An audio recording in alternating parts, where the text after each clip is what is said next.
Hello, everyone. Welcome to the webinar. It's a pleasure to have all of you here. Before we begin the discussion, a few points to note. We're going to record this webinar and it will be available through the link for later sharing or viewing. My name is Anand Swaminathan. I head the communication, media, and technology business for Infosys globally. We are here to discuss about open networks and the power and the possibilities of open networks. 5G and edge computing is accelerating. Open networking and open RAN is beginning to become mainstream. Open networking is about software-driven, disaggregated, and automated networks. Communication service providers are aggressively looking at making their networks more programmable for scale, for agility, and efficiency. Now, they want to offer network as a service, and they want to offer many digital services over that. To make this promise come true, it requires an ecosystem of players. As a systems integrator, we at Infosys are constantly in discussions with the communication service providers, but also with the companies that form the gamut of the value chain, starting from companies that are involved in semiconductor design and manufacturing, to the OEMs, to the software companies, the hyperscalers, and so on. So it's quite fascinating to see how open networks and ORAN are slowly gaining to get mainstream adoption. To join me for this discussion, to explore how open networks and ORAN are becoming mainstream, the opportunities and challenges, I have two eminent members who are involved in this quite deeply. One is Steve Papa. Steve is the CEO as well as the founder of Parallel Wireless. And then I have Shailen Segal was involved in creating the open network platform at Reliance Jio.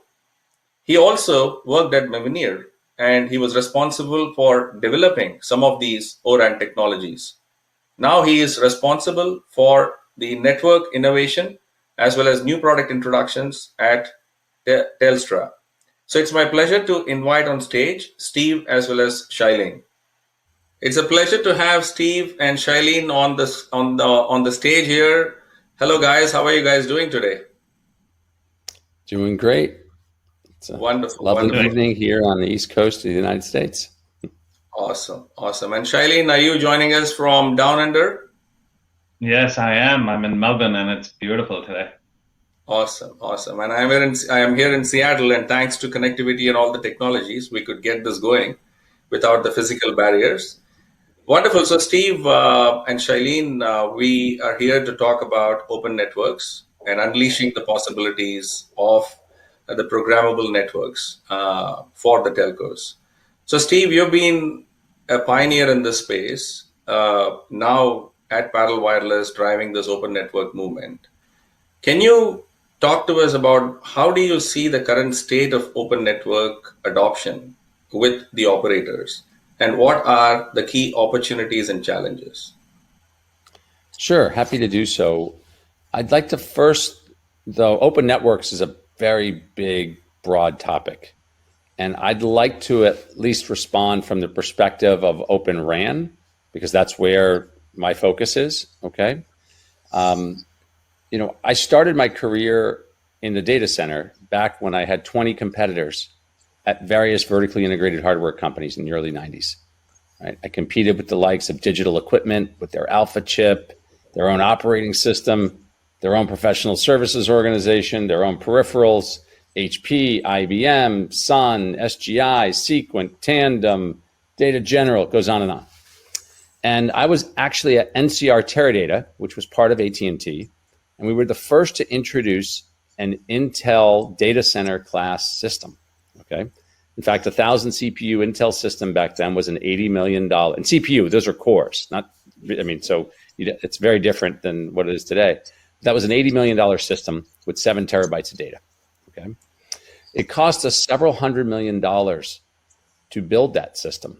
we had to build chipsets that complemented the PC chipset. The CTO Digital made fun of it, said those things are toys, right? Nothing as strong as the mighty Alpha chip. By 1997, Digital had 17 billion in revenue, and in today's dollars, double that. Okay, and by 2000, they were buried inside HP. 2001, they handed over the Alpha chip IP to Intel, saying we can't afford to do this anymore, right? So we're going all Intel at HP, right? That's how fast it changed. What had happened were these vertically integrated companies, right, got hit by Moore's law with a horizontal play that they just couldn't keep up with. Okay, it's worth noting that in the early days, the early places betting on Intel were retailers in developing markets or rural Walmarts in the United States. They weren't your mainstream. It wasn't the New York Stock Exchange. Okay, so and then once all that happened, once Linux came out, which was the API between your commodity hardware and the rest of the ecosystem, tons of innovation was unleashed. Innovation that continues to this day, right? If in 1999, if you tried to get a company funded to do something in a data center, it would have been incredibly difficult. The venture capitalists would have said, oh, it's a horrible market. There's 3 incumbent vendors and they're not even making money, right? Sounds very familiar, right, to what we hear today. So what can we learn from this as we look at Open RAN? One, people that take risk early on are those with the most challenging economics. That's why the natural place to start is in the rural environment. But as it's proven, just as an Intel server was perfectly capable of running the New York Stock Exchange later, it's the same problem. It's just a question of where you're going to take the risk and ride that curve. Okay, so that's number one. Number two is the a lot of these ORAN APIs, they really are our Linux. Okay, not all of them. A few of them are the ones that matter. There's a lot of them that I think we're taking too far, and that will just continue to change, and that will evolve. However it does, it does. But the critical one is the RAN to baseband interface. That creates interoperability. Okay, what that will do is for the radio create the same sort of incentives that Intel had to invest in server chips. Okay, as a horizontal that could work with anyone's application, not just digital equipment's, application and OS, et cetera, et cetera. So I'm expecting a lot of innovation. Okay, when I talk to people, this is opening up the possibility. If a better radio is built, well, Ericsson is going to put it on their system. It doesn't matter what they're saying right now. It's just a matter of building that better radio. And there's a lot of incentive to do that. When I look at the stuff people are putting on COTS computers, well, there are big cloud companies that are going to be investing here. So it's part of their stack. You've already seen Microsoft do that for the core and some of the IMS infrastructure. These organizations are ultimately, they're not motivated to provide core software as much as they're motivated to sweat their assets. This massive CapEx that they've got, they want to squeeze every use they can out of it. Okay, and telcos are big users. So you're going to see tremendous, vibrant innovation over the next decade, right? And it's going to be continuous. It doesn't mean we have to wait until then. So the last point I'll make is, where is it today, and what's required for an Open RAN to really scale and be very successful? Okay.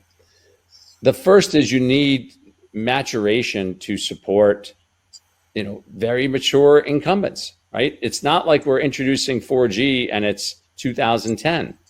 We're putting out 4G after, Ericsson, Huawei have had a decade to build a very stable, very feature-rich system, okay? That takes time. We have to support all Gs. The good news is that's really happening now. We're going through, I'll call it the wormhole from what I would call a pre-production product to a production product as we speak. It's like every week it's, we're progressing. So it's a really exciting time there. we sort of hit critical mass. The second challenge we've got is, as much as we love to talk about COTS, my laptop has a GPU. If I didn't have a GPU in my laptop, I wouldn't be able to do very fancy graphics. It would really burn up a lot of CPU. Well, the same is true when you're using COTS to do wireless, to do signal processing. It needs some help. So there is a lot of activity to augment COTS servers in ways that will make them as efficient as your traditional custom baseband ASICs. Okay. I think over the next 12 months, we'll see that the economics of the baseband becomes, comparable or better when you factor in, the advanced management and all that other stuff. The last one that's really required, well, actually, no, there's two more. One is the supply chain of radios and antennas. Incumbents have huge scale advantages. One thing that's fundamentally different about Open RAN from the transformation of the data center is that the data center had a scaled commodity PC supply chain to inherit. I can remember throughout the 90s when one thing after another would fall. I mean, NCR had their own disk drive manufacturing, and then they went to commodity Seagate disks, right? Or the DRAMs, right? The DIMMs, the other peripherals. In fact, I remember one of the biggest challenges when we came out with this, we were selling a $500,000 computer, and we'd have to have these peripherals. We'd have to have a keyboard, we'd have to have a mouse. And because we were a big vertically integrated company or transitioning from one, we'd have to price for certain margins, because in our factory, it cost us $45 to stick something in a box called a kit. And then given standard discounting and all this other stuff, a mouse would end up costing $200, or a keyboard would be $250. And the customers would get frustrated because they could go into their local, back then it was CompUSA, and get one for $15 that would work just as well, right? Because it was going through this very odd transition. Well, in the RAN, we don't have that commodity supply chain to draft off of. Something different has to happen, okay? And then the last thing that Open RAN needs, and that's where all the innovation will take place. So the last thing is we need active antennas that are better than what Ericsson delivers, okay? And again, that builds on that innovation. The moment that happens, Open RAN goes from a minority architecture and technology in the network to the majority. And it will happen in like a 12-month period when we hit that point. So that's my sort of, and actually I would be remiss to not call out the last point, which is, the role Infosys has in all this, right? Which is, I described back in the days when it was digital equipment, they did their own services. They care and fed for their computers. It was you guys that filled in that role that allowed that radical transformation of the data center, okay? And we expect the same thing to happen with open networks, for Infosys to play that role of stitching together all of these pieces. Now, we have to make sure the basic interoperability is there, but scaling it up, scaling the network, that's where Infosys comes in. Great. Thank you, Steve. You make a great case, and particularly with the analogous comparison you make with the data center disruption and the change that happened there. Quite interesting to hear you always, and the deterrence about what does it take to move from current state to much bigger adoption. You articulated it very well. Let me shift to Shailene. And Shailene, we heard Steve speak about ORAN in particular, and in your case, you were instrumental in developing the open network platform at Reliance Jio, and subsequently you played a role at Mavenir before your current role at Telstra. So what I'm interested to hear from you, Shailene, is what does all this technology mean to an operator beyond the cost advantage and beyond the other benefits that are fairly obvious? How do you guys see this, one, coming into mainstream, and what will be the business value that you think you can create with this? Okay, so I'll give you the network or the operator point of view on why open networks are essential for our success in the future. So I think we are looking at three triggers at the moment that are basically creating the urgency for us to start looking at open networks. And my definition of open network is a bit more broader than what you got from Steve. The cloud nativeness, containerized workloads, orchestration, automation, slice management, exposure, closed loop assurance, HOTS, of course, and then everything else that you heard from Steve on the Open RAN side.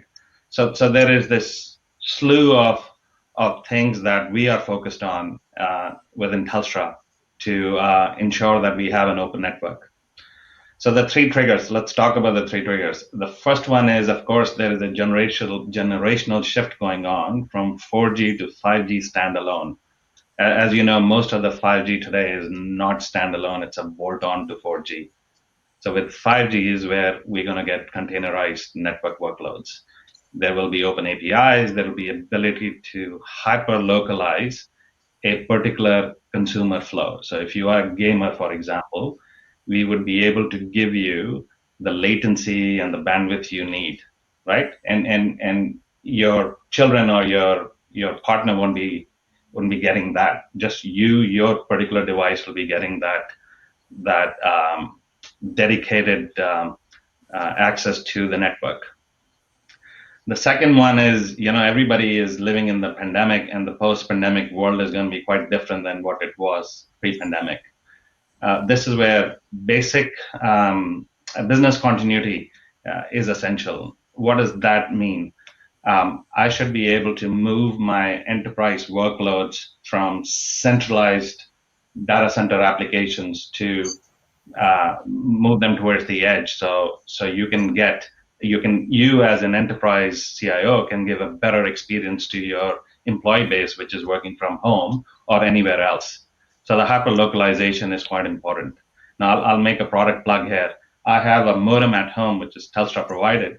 It has a functionality which allows me to tweak from the network, depending on the time of day, what software or what application I'm going to accelerate over the other or give priority to.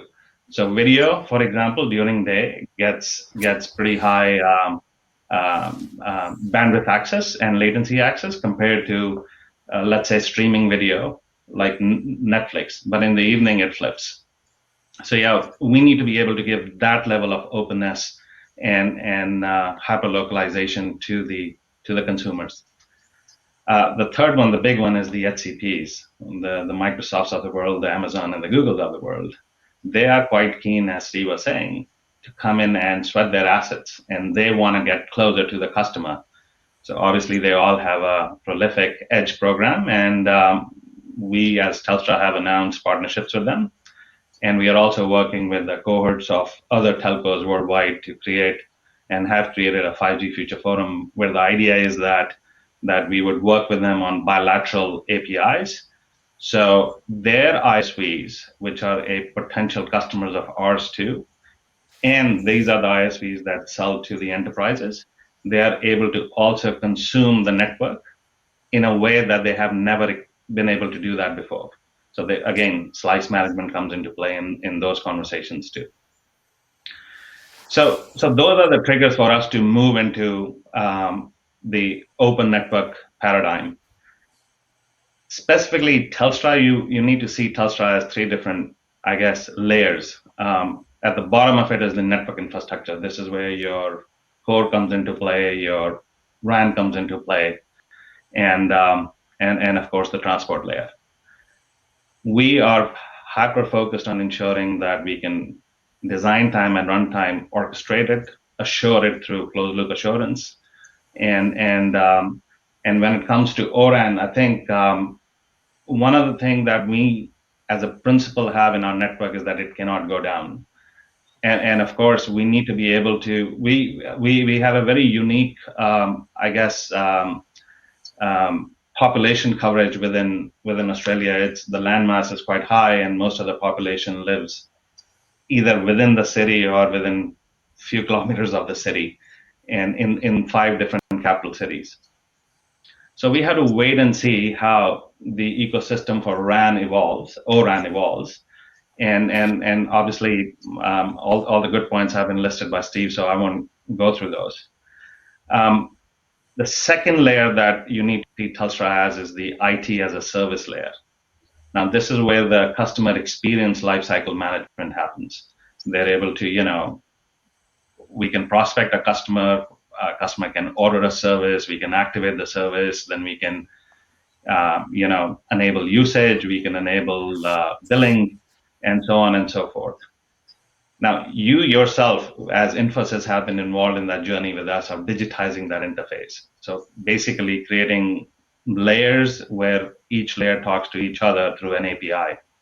And of course, there is a need now, as the customers are automating their own enterprise workload, they're asking us to be part of that automation chain. So they're actually asking to put hooks into our orchestrators, our design time orchestrators, SD-WAN being a pioneer service where we see lots of customers asking us for embedding security within their workflows. And by them, it means they are not going to go order a service or add, delete, modify. They want to be able to do it via APIs and in an automatic way, I guess I should say. Third layer, last but not least, is the product layer.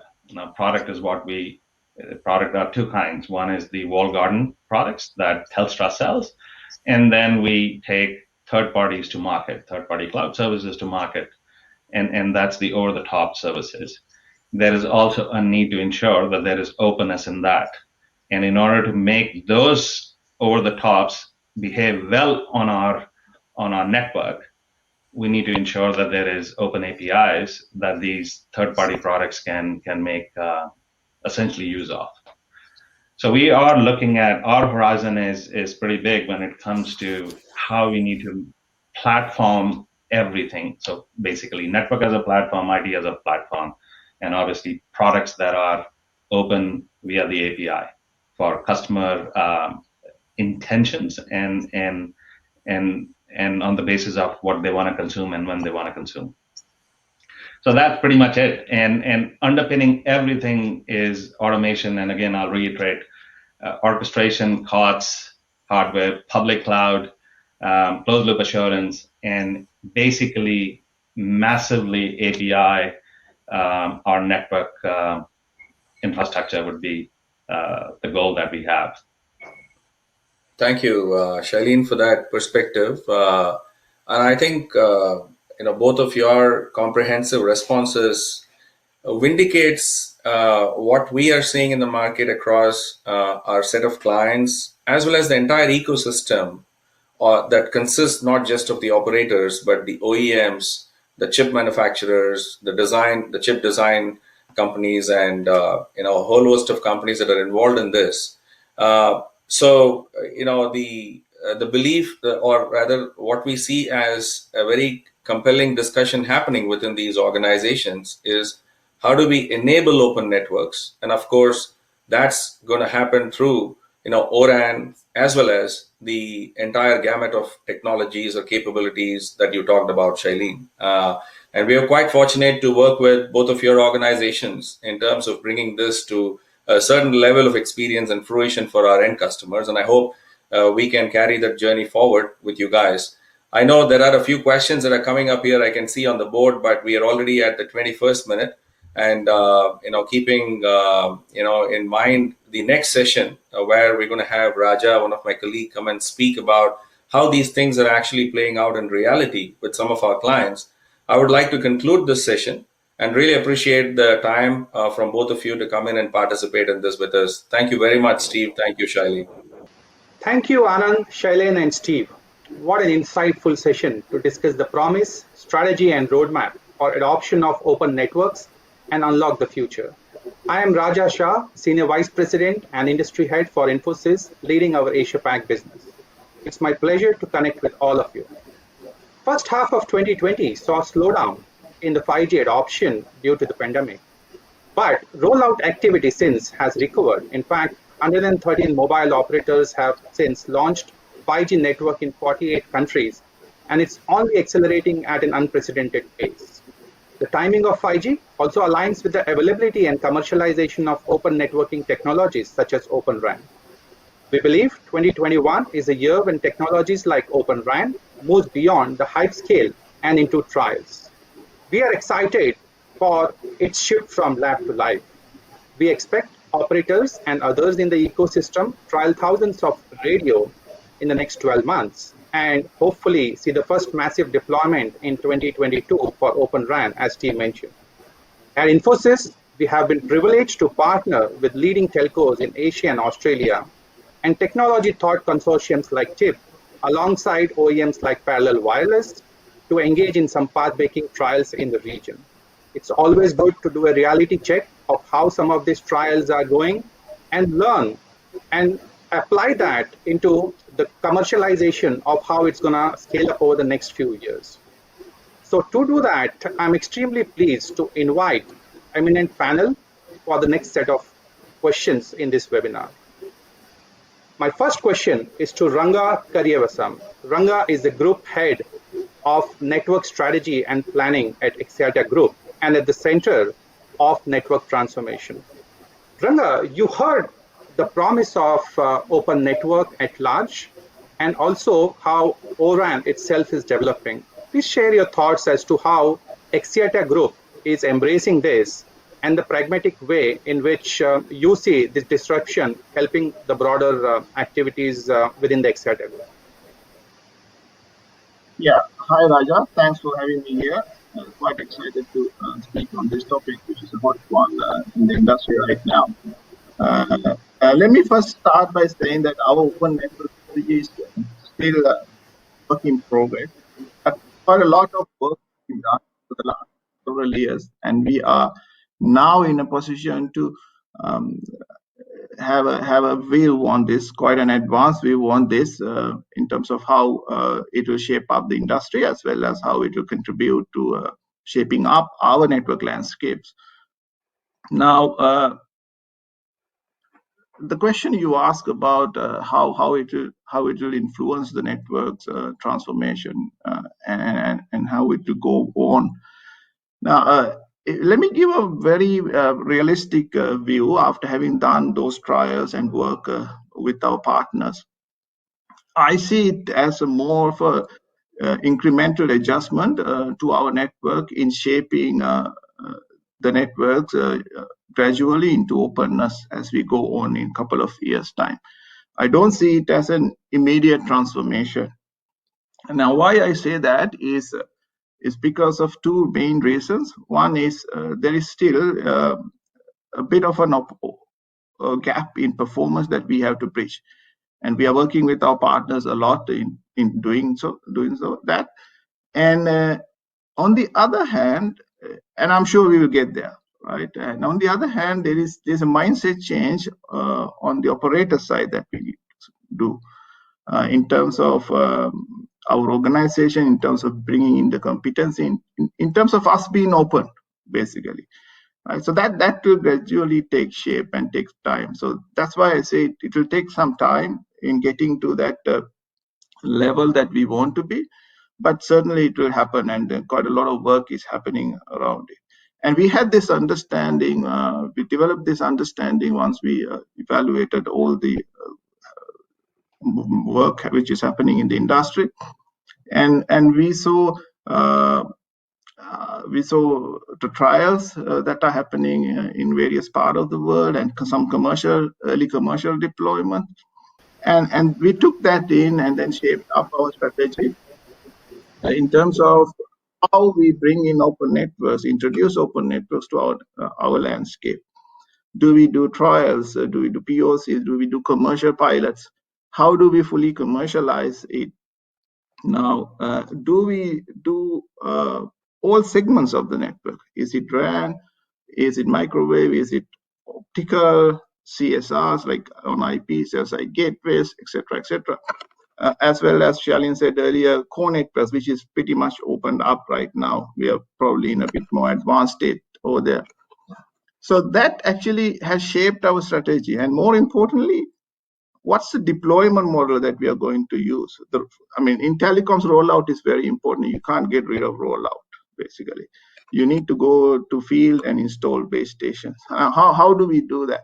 Do we use the same end-to-end model that we use right now with our incumbents, the mainstream vendors like Ericsson and Huawei or Nokia for that matter? Or do we, in true open sense, do we deconstruct the deployment model? We bring in hardware and software from different parties. We bring in a SI into the picture, and also our skin in the game more, and then construct a deployment model that is sort of helping the openness model. So those things that has actually shaped. We've looked into first a POC, and then a commercial pilot, and then full utilization of the technology with actually sort of a hybrid model. Now we are initially partnering with our software suppliers, partners for sourcing in the hardware, because there's a lot of testing and certification that has to happen. But we are bringing in SIs there into the rollout model to project manage and roll out. So we're sort of taking not an aggressive, but a slightly less aggressive, but a bit more conservative approach towards testing things out, and then moving ahead based on after bridging those performance gaps, and also fine-tuning the rollout model, because rollout models are very important in our part of the world. So we can talk about it further as we go on, Raja. Thanks, Ranga, for sharing that perspective, especially on how open networking has been looked at in Axiata, and bringing a bit of pragmatism around its rollout strategy. Now, specific to ORAN, I know Axiata in the region has been one of the early adopters, and you have been trialing it out. Understand pandemic caused a bit of disruption. Based on an extent of scale up, do you reckon it's like 12 months away, 24 months away? Any key learning specific to the ORAN strategy? Yeah, I mean, we have been studying this for quite some time, and then we started, as you are aware, our POCs back early last year, and it got caught up in pandemic, and mainly the logistics aspect was hampered, right? And now we have 3 of our markets running ORAN clusters. These are not lab trials; these are commercial traffic. And we see a good performance over there, and we see a good collaboration between our software suppliers as well as the SIs. Now, based on the current performance and progress that we see, yeah, definitely 12 months is probably a longer time. Before that, we will definitely have a larger commercialization of ORAN in Axiata network. I hope it will be by the end of the year. As I said earlier, we are doing our POCs, trying to mature the product and solution, and also the deployment model. And basis that, we will be going into commercial pilot clusters, large pilot clusters.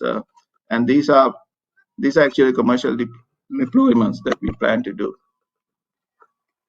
Thanks, Ranga. You mentioned about the partners in the ecosystem player. Let me, invite Brian.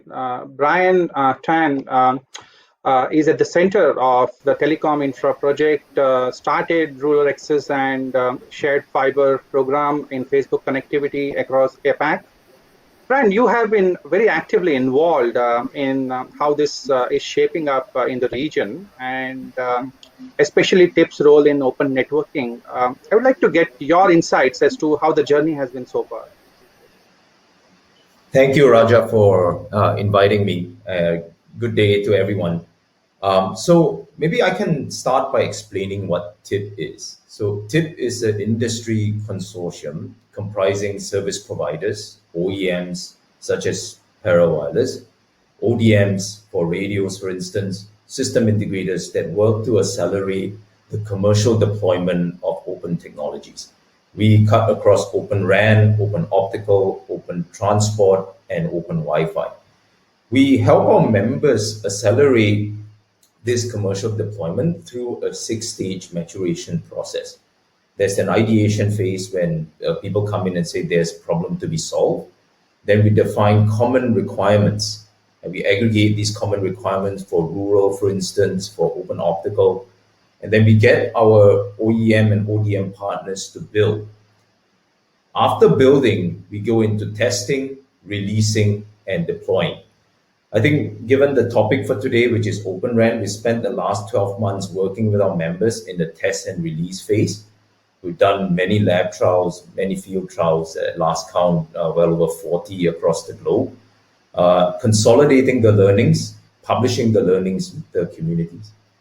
The next step for us as an industry consortium is really to cross the gap and get to commercial deployments. And there, we'll talk a little bit later about the work that we're doing together with Axiata Group. But to cross into commercial deployments, I think there are three key insights that I'd like to share with the group here. The first is that the ecosystem needs to create deployable product SKUs. I think this, Steve, in his prior panel, alluded to the maturation process, right? And Ranga also talked about how do you harden the product and close the performance gap. So this really comes down what combination of radio units, DU, CU, baseband works within the current Intel performance now. And what does it do in 6 months, 12 months out, and when new silicon and DSPs become available? And bring product SKUs that are workable combinations of these so that service providers like Axiata can deploy, and they know that it's been tested, validated, and it can go out in the field. That's the first gap. The second gap is, what is the commercial model? Most service providers today, it's a single turnkey contract. Hardware, software, services all goes to a particular OEM and they roll it out. Now, in this aggregated model, who do they buy from? You buy the hardware, software separately. You buy services separately. Who takes responsibility? There's also the corresponding issue when you disaggregate your buying model like that of who picks responsibility for support. So those are issues that the industry and the ecosystem has to work through. The third is that the open technologies, the open tech, open up possibilities of software-defined flexibility and automation. And we need to kind of tap into these open APIs to make the operations, the rollout more efficient. So those are the three key insights I'd like to share. Thanks, Brian, for sharing that. In fact, it's quite encouraging given the broader ecosystem around which we are working and the promise which lies ahead, especially as, Ranga, you mentioned, it will take a bit of time to match the expected performance level, and then the confidence will rise to scale it up to the right commercial outcomes. So we are really excited, about that journey and playing a critical part in that ecosystem. Now, I want to touch upon an important topic around the broader, edge and the Mac, deployment. And I would like to invite Kent. Kent Wu, he's head of access network planning and quality at Optus. Played several roles in Optus and Singtel Group company over the past 20 plus years. Kent, I would like to know, you have been focusing over the past 18 months for launch of MEC towards enterprise product of the future. In fact, I know, Infosys and Optus joined hands to do a lab trial to realize the end-to-end solution. I would like to understand and get your perspective around some of the key learnings and highlights of this journey, especially around the interoperability as well as the interworkability within the ecosystem. Yeah, sure. Thanks, Raja. Yeah, indeed, Optus has been exploring and testing on the Open RAN, on the open networking, as well as virtual networking technologies. So last year, working together with the Infosys and the partners from the Infosys, for example, the Parallel Wireless, Mavenir, etc., we have put up quite a complete end-to-end demo and also the lab systems to showcase such capabilities. To achieve three objectives. Firstly, is to look at how open the ecosystems can be, how open the interconnectivities can be, such that the operators in the future will be able to draw the best products in the market from both the hardware as well as from the software space to deliver the best performance and the best experience for our customers. And the second thing that we wanted to test in this setup is to look at the integration among the various vendors, right? The seamless connectivity and the potentials that we can deliver in that kind of flexible and open environment. And by doing so, we are hoping that we can deliver the new use cases to our enterprise and the consumer customers, such as the AR, VR, the local breakout, the private networks, etc. And the third one that we want to explore in the study is for the financial benefits of it. By virtualizing certain parts of the network, by selecting the various components very flexibly and the best of the breed, how much commercial benefits can we derive out of this? Be it the lower product cost, be it more efficiency in the system, in the operations perspective, etc. So those are the things that we want to test. And I think we have achieved pretty good performance in terms of the technology itself. Looking at the proof of concept, looking at delivering of the use cases, we have achieved really, a very promising result.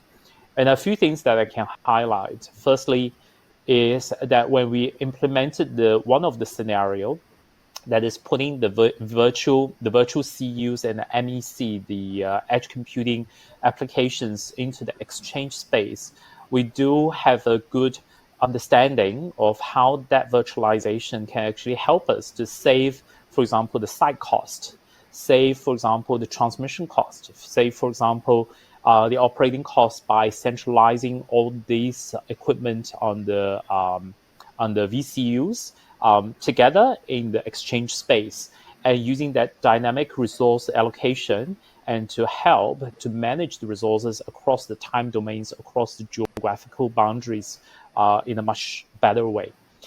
And the second scenario that we have used is also to put the MEC applications and the hosting, basically the hosting of the applications on the premise of private networks of our enterprise customers.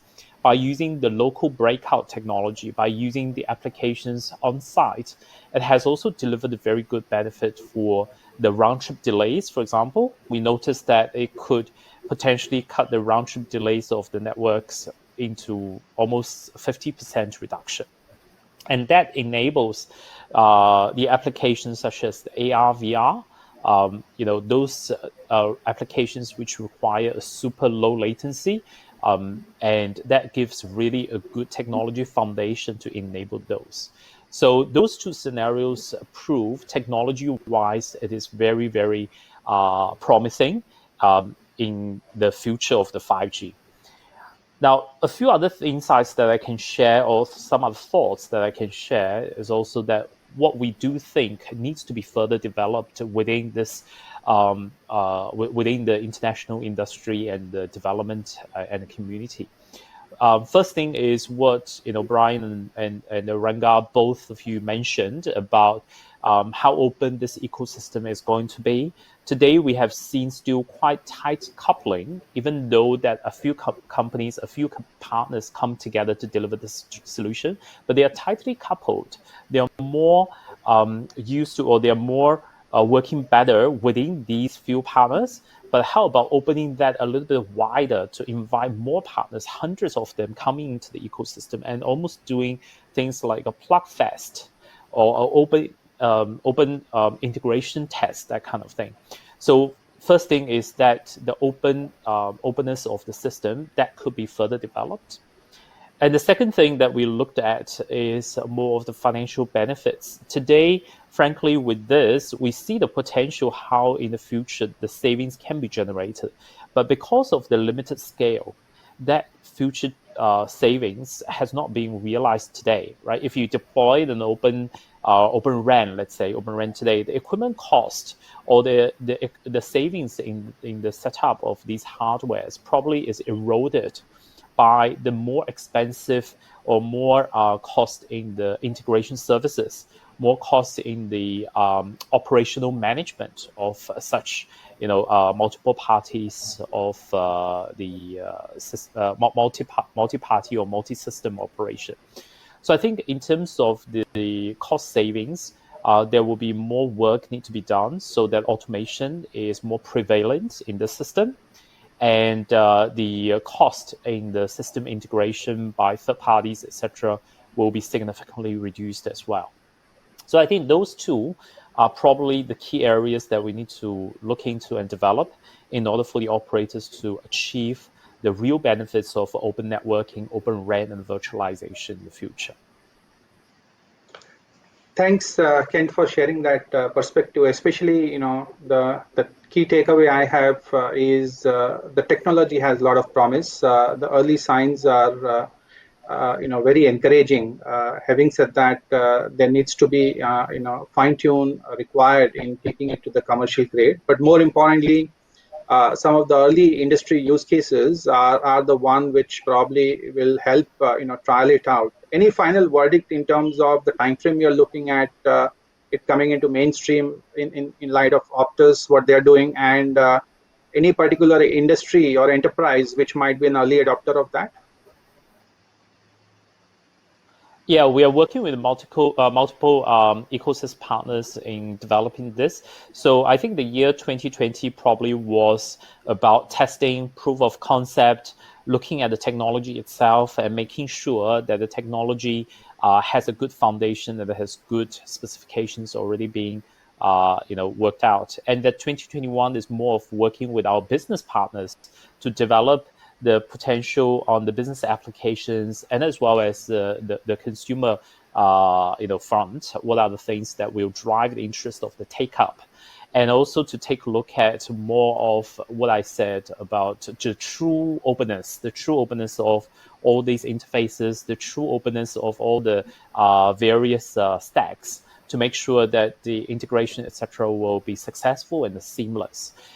In terms of the big scale rollouts, I think probably it will still take about 12 to 24 months, that kind of time frame, because the two challenges that I mentioned will really be something that needs to be resolved, the true openness and the cost benefits, in order for us to roll in a bigger scale.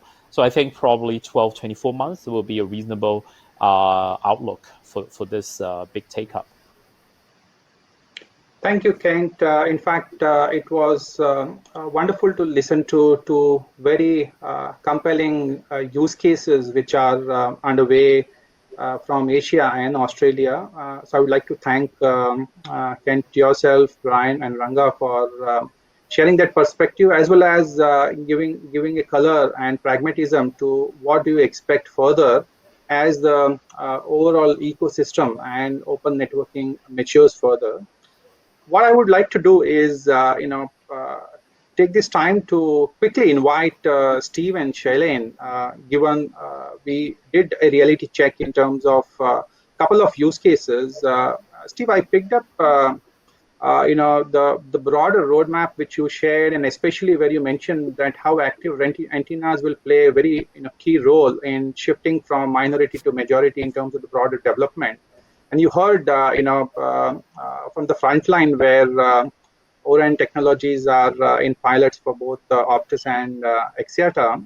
Any final verdict or critical success factor you would like to share, which could, unbundle this hypothesis that when the systems would be mature enough to really bank on the performance and unleash the scalability?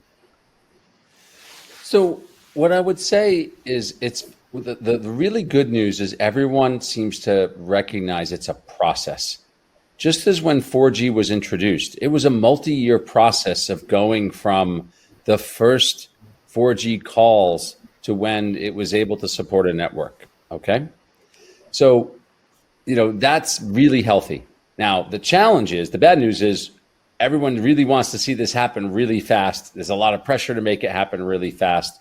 We do benefit from having a lot more compute today than the first 4G base stations did, right? So remember, the first 4G base stations, 180 users was on a 3-sector base station, right? So we've come a long ways. The other part is also the innovation piece. You have to get the system working. You need your table stakes before the innovation really starts to happen.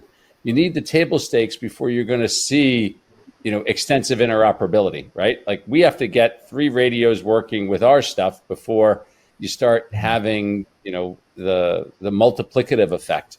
So as long as we all appreciate that, and we also try to sequence things in the most sensible way, we don't try to work on step 7 when we're really at step 4, right? And that's been part of our partnership with Infosys has been great.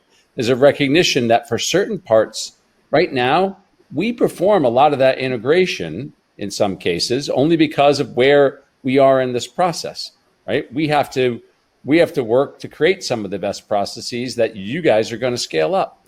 And as long as we all recognize how this is all rapidly evolving, I think it's going to be fabulously successful.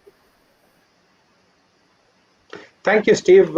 In fact, for sharing that and instilling, confidence as to how it's developing and the overall ecosystem, which is playing a critical role in that. Shailene, over to you. You did touch upon how Telstra is taking a frontline, approach along with the global telcos in providing the thought leadership and both enablement of the new set of technologies and its adoption for monetization should go hand in hand. Any final verdicts and critical success factor, as you mentioned, how enterprise workloads and the product itself would be adopted within the industry?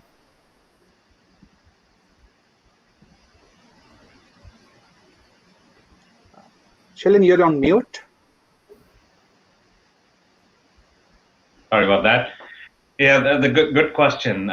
So typically, industries don't move that quickly, especially industrial IoT, the big industries, right? So this is where I think you guys come in as Infosys and play a critical role, especially with what you're doing with Daimler.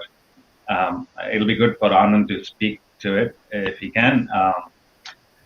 I think this is where we are looking for your leadership as an Infosys bridging the gap between IT workloads or enterprise workloads with the network workloads. So you guys have done an awesome job from focusing on the enterprise side. I think it's now time to see how you can bring network as a platform and IT as a service and bring them together.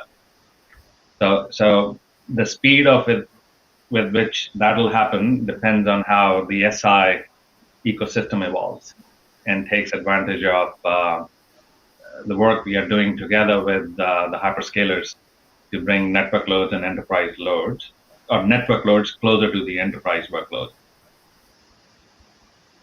Thank you, Shailene, for sharing that perspective. In fact, that's one of the most exciting thing which we believe we come in and add value in that end-to-end journey. As Anand mentioned, right from the chip to cloud journey, every ecosystem player need to come together, and how an SIs like Infosys could play a overarching digital integrator role. Now, let me, it was wonderful to hear from all of you. Let me share my perspective in closing. In fact, for the past 45 minutes, it was a very thought-provoking, series of, sessions and updates, and we could not have asked for anything better, given we heard from the best industry experts on the planet on this particular topic.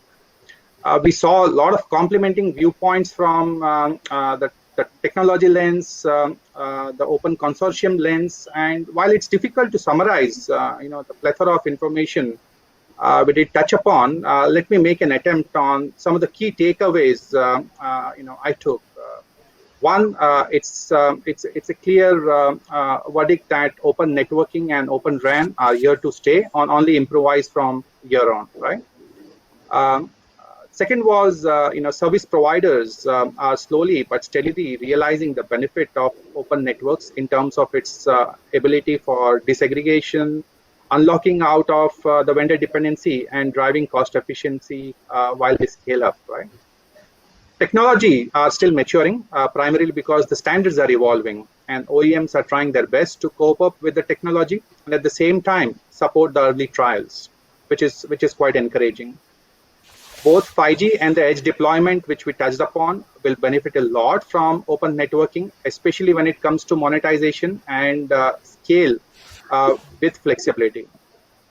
Also, we understand, and we touched upon that SIs like Infosys have a larger role to play in this ecosystem as an end-to-end integrator, bringing together multiple components, integrating software and automation, providing end-to-end validation, and finally supporting this integrated stack. Hence, Infosys has rightfully invested in open networking, and we are fortunate to be part of some of the early trials, pilots, and live implementations. We continue our efforts in making the world a live, open, and connected one. Thank you all for sharing your perspective and joining us today. Thank you. Thank you.